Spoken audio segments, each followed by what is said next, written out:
Aloha everybody, welcome to another RuneFest 2019 coverage video. As I alluded to in my last video, we're going to be talking about 120 farming as well as 120 herblore. So without any further ado, let's jump right into the video. Let's go. Cats is the illest. What you talking about, Willis?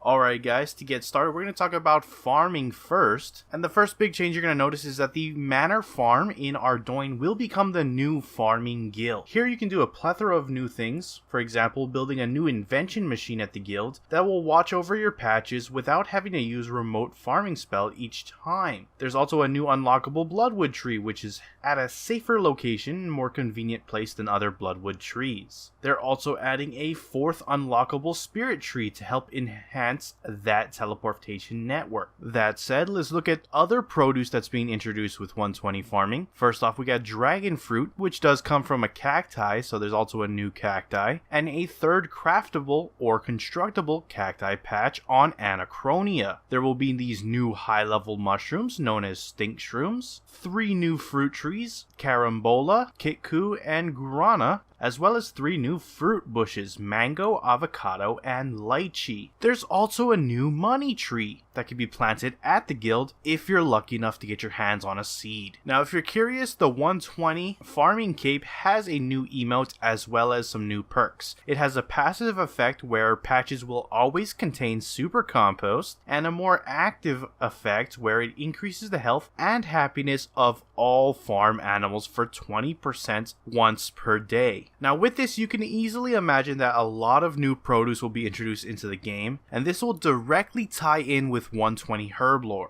All will be used to make a new base ingredient, primal extract. Now this is obviously going to be very important for the new potions that you would imagine would come with 120 herblore. So let's jump into those right now. First off, we have the new weapon poison, the weapon poison plus.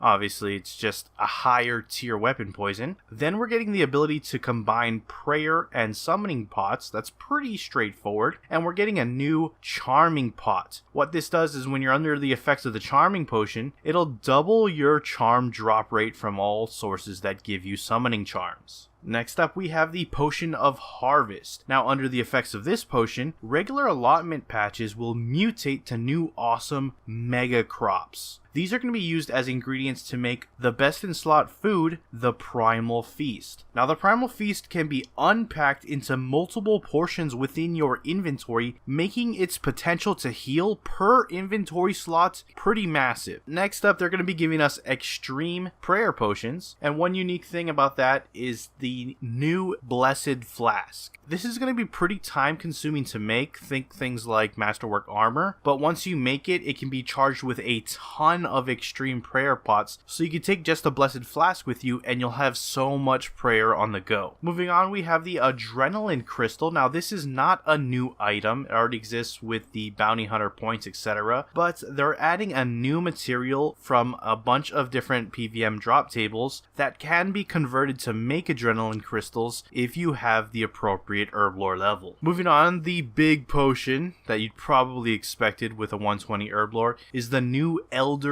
Overload. This potion will boost your stats by 17% plus 5 additional levels, obviously being the best overload in slots. It does utilize supreme overloads, so don't worry if you have a large stock of supremes, they are used with the production of the Elder Overload. Next up, we have an entirely new genre of potions known as Power Burst potions. These will do things like double your health pool or make you move extremely fast with unlimited surge. That's the kind of idea you can expect with these Power Burst potions. They're crazy and powerful effects for a short burst of time. They do have a cooldown though, much like adrenaline pots, so you can't continuously use them. Next up, we have Craftable bombs. This is an entirely new combat mechanic. You'll be able to create poison bombs, sticky bombs, vulnerability bombs, and what they will do is they will be placed somewhere to your choosing, and these area of effects will linger for a while. Anything that happens to step into the area will be affected by some debuff based on whatever bomb you had placed in the area. That said, the 120 Herblore cape will also be getting a benefit, specifically to help out with overloads. So it has the passive effect that you can now create overloads, supreme overloads, and elder overloads in batches of 5 using 20% fewer ingredients. So that should make the production of overloads not only faster, but also cheaper. So that pretty much sums up a lot of the interesting things that were revealed with 120 Herblore and farming. So you might be asking yourself, why bring these two skills to 120? First off, both of these skills have a lot of things that fill them out from 1 to 99, so it makes sense to boost the skill beyond to add new content. Plus, farming is one of the more popular skills, especially in recent times with the introduction of player-owned farms, etc. The two skills also really complement each other, which makes it much easier for them to pair them together and introduce synergy within them. They do say that they have a set of expectations when increasing a skill to 120 based on, player feedback from 120 Slayer to avoid some of those fallouts. And that is that new content should be available at every single level with no gaps whatsoever. The skill should contain worthwhile goals and milestones for players to aim for. The journey to 120 should not feel like a grind, so they want to reduce that, meaning creating fair XP rates. There should also be a variety of training methods and mechanics that make it never feel stale while achieving those high levels. And finally, when it launches, there should be a grace period for those who have max cape and comp cape to still utilize